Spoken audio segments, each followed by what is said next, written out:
ஒரு விஷயந்தான் வந்து சிறு முதலீடு பண்ணுற தயாரிப்பாளர்கிட்ட நான் என்ன சொல்லிக்கிறேன்னா, நம்ம ரிலீஸை வந்து பக்காவாக பிளான் பண்ணுங்கள்.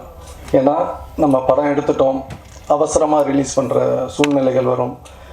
பெரிய முதலீட்டு படங்கள் வரும்போது நம்ம இன்றைக்கி வந்து ராஜா வந்து ஒரு ஆதங்கமாக பேசும்போது சொன்ன மாதிரி நம்ம உண்மையை ஒத்துக்கணும். பெரிய முதலீட்டு படங்கள் வரும்போது தியேட்டர் அதிபர்கள் எல்லாருமே அந்த படத்தை தான் நாடி போகிறாங்க, சிறு முதலீட்டு படங்களுக்கு கொடுக்கறது இல்லை.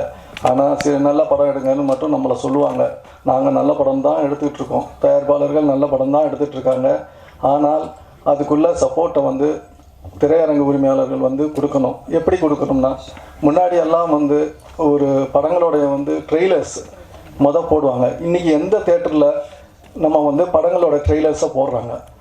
அவங்க போடுறதில்ல. ஏன்னா அடுத்த படங்கள் பார்க்கும்போது அடுத்தடுத்து இந்த படங்கள் வரப்போகுது அப்படிங்கிறது வந்து முன்னாடி வந்து சொல்லிகிட்டு இருந்தது. இந்த காலத்தில் அது கிடையாது. இப்போ இருக்கிறவங்க வந்து தியேட்டர்களில் வந்து அட்வர்டைஸ்மெண்ட்ஸை ப்ரிஃபர் பண்ணுறாங்க. ஏன்னா எல்லாமே கமர்ஷியல்.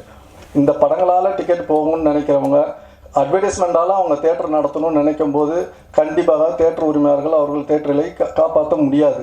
சினிமாவால் மட்டும்தான் காப்பாற்ற முடியும். அவங்க விளம்பரங்களை நம்பி போயிட்டுருக்காங்க. அதை இன்டர்வலில் போட்டுட்டு எந்த படத்தோட ட்ரெய்லரையும் போடுறதில்ல. ஏன்னா ஒரு டிவி சேனல் எடுத்தாலுமே ஒரு காலத்தில் வந்து நம்மளோட ட்ரெய்லர் டைம்னு ஒன்று இருக்கும். இன்றைக்கி எந்த நேரத்தில் நீங்கள் ட்ரெய்லர் டைம் பார்க்குறீங்க? ஒன்லி சோஷியல் மீடியா இது மாதிரி போயிட்டு இருக்கிறதுனால தான் சிறு முதலீட்டு படங்கள் நசுக்கப்படுகிறது. ஏன்னா விளம்பரம்ங்கிறது ஒரு முக்கியம். ஏன்னா நம்ம வந்து ஒரு படத்தை வந்து பண்ணும்போது நம்ம படம் வெளியில் வருதுங்கிறது பப்ளிக்கு தெரிஞ்சால் தானே நம்ம படத்துக்கு வருவாங்க. நல்லது கெட்டது ஓடுது ஓடாததெல்லாம் அடுத்த விஷயம். ஒரு சரியான படம் வருது, சரியான தியேட்டர்களில் கிடைக்குது, சரியான ஷோ கிடைக்குதா இருந்தால் இது கண்டிப்பாக எல்லா சிறு முதலீட்டு படங்களும் சக்ஸஸ் ஆகும். ஏன்னா எங்கள் கம்பெனி எங்கள் அப்பா வந்து எடுக்கும்போது எல்லாமே சின்ன படங்கள் தான். ஏன் ஓடிச்சு, எப்படி ஓடிச்சு? இதே மாதிரி தான் ஓடிச்சு. விளம்பரங்கள் கரெக்டான நேரத்தில் அதோட புரிதலோடு அதை போய் சேர்க்க வேண்டிய கடமை வந்து தயாரிப்பாளர்களுக்கு இருக்கிறது.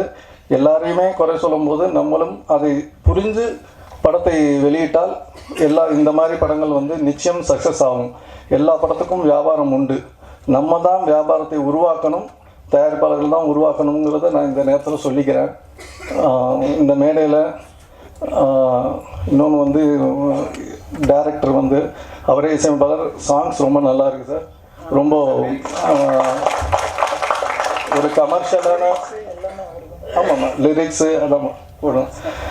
லிரிக்ஸு எல்லாமே வந்து ஒரு கேட்கும்படியாகவும் ரசிக்கும்படியாகவும் இருக்கிறது. அவருக்கு வந்து இன்னும் மென்மேலும் வந்து வெற்றி அடையணுங்கிறது என்னுடைய வாழ்த்துக்களை தெரிவிச்சுக்கிறேன். நன்றி, வணக்கம்.